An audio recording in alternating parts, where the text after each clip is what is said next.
Muddy Horse Productions and Powerword Publications present Boots and Hertha Play at Liberty.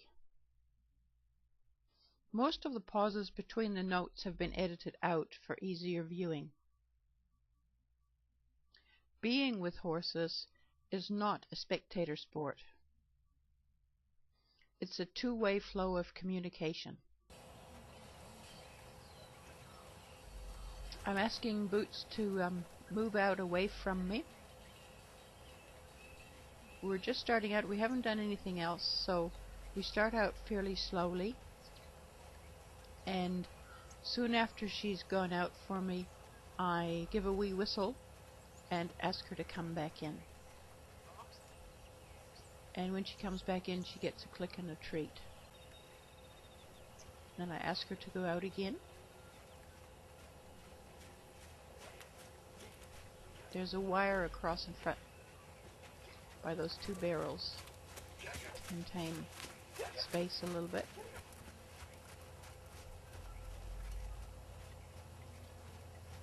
This horse tends to conserve energy, so sometimes it takes quite a lot of energy on my part to get her going.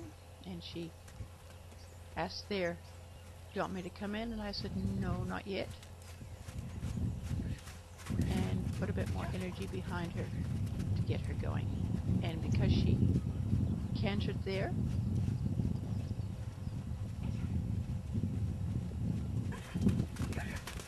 and she's cantering when I ask, so don't leave her out there cantering too long before I whistle and call her back in. When we first started this, she was quite bewildered when I sent her out. Her draw is very much stronger than her drive, and she was a bit bewildered and thought she was being punished. So I had to go back and treat her for just a little bit of driving away, come back, a little bit of driving away. But now you can see she's finding it a game and she's not feeling threatened. Although I do have to have my energy to get her to go more than a trot. And there she did a little spin on the way back, which is one of her very favorite games.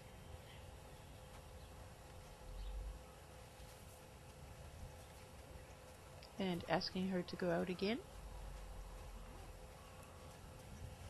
And there she picked herself up so nicely that I clicked and she halted on the spot.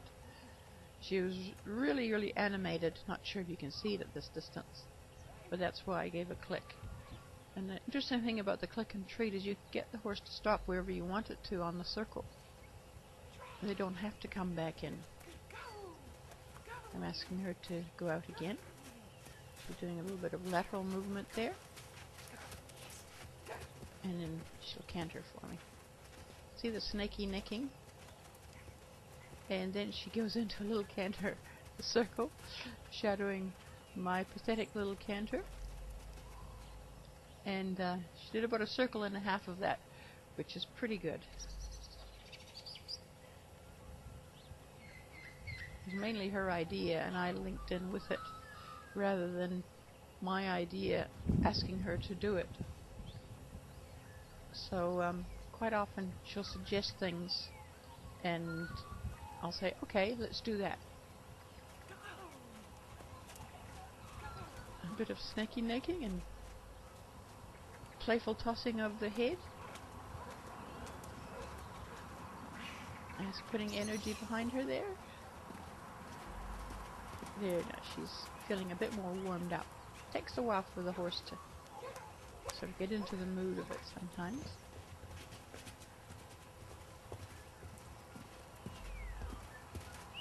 And just as she's really into the play, I ask her to come back and do a couple of spins on the way back.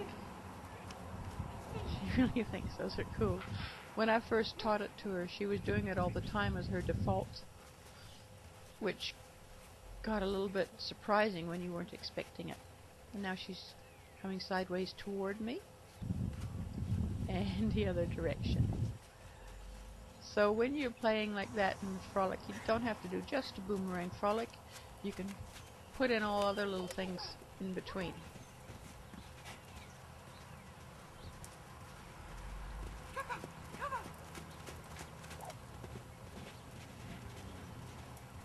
having a fixed camera makes it a little bit hard to get all the motion and to get any close-ups, but I think it's an overview of the sort of there she goes, of the sort of fun we can have where we're both getting our exercise.